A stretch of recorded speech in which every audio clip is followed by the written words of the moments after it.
Presiden Prabowo Subianto menekankan pentingnya Papua mencapai swasembada energi. Selain swasembada pangan, ia meyakini Papua memiliki potensi sumber daya energi yang besar dan dapat dimanfaatkan untuk kemandirian daerah.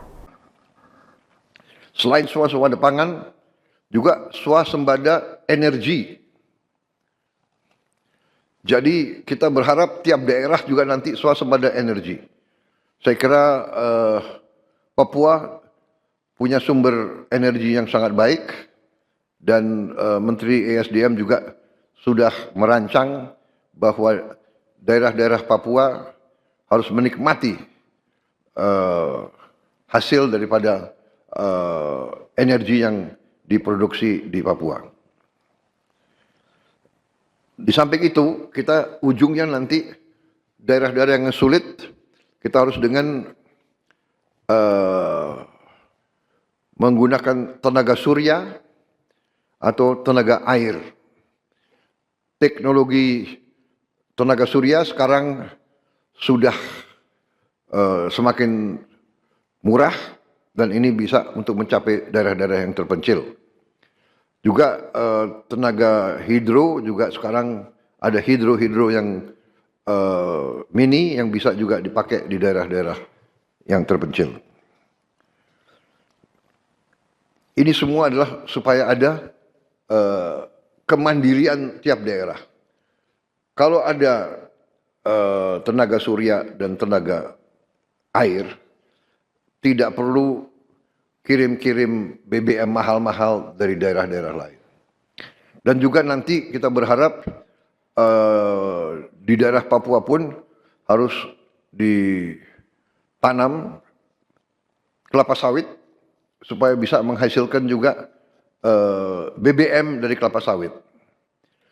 Juga tebu menghasilkan etanol. Singkong, kasava juga untuk menghasilkan etanol.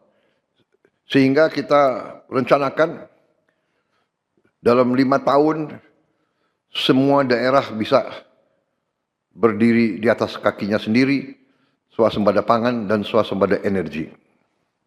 Dengan demikian, kita akan menghemat ratusan triliun untuk subsidi, ratusan triliun untuk import BBM dari luar negeri. Tahun ini, tiap tahun kita mengeluarkan ratusan triliun untuk import BBM. Kalau kita bisa tanam kelapa sawit, tanam singkong, tanam tebu, pakai tenaga surya dan tenaga air, bayangkan berapa ratus triliun kita bisa hemat tiap tahun. Menteri SDM, berapa import kita BBM dari luar? 520 triliun. Bayangkan, kalau kita bisa potong setengah, berarti ada 250 triliun. Apalagi kita bisa potong 500 triliun.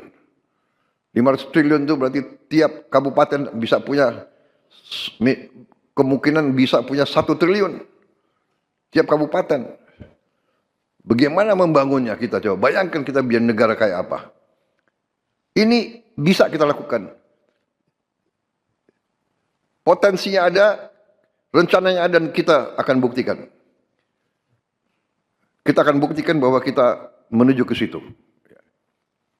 Tidak bisa seketika, tapi kita sudah mulai ke arah situ. Mulai tahun depan, Menteri ESDM melaporkan ke saya, kita tidak akan import solar lagi dari luar negeri. Mulai tahun depan. Kita harapkan dalam 4 tahun, kita juga bisa tidak import bensin dari luar.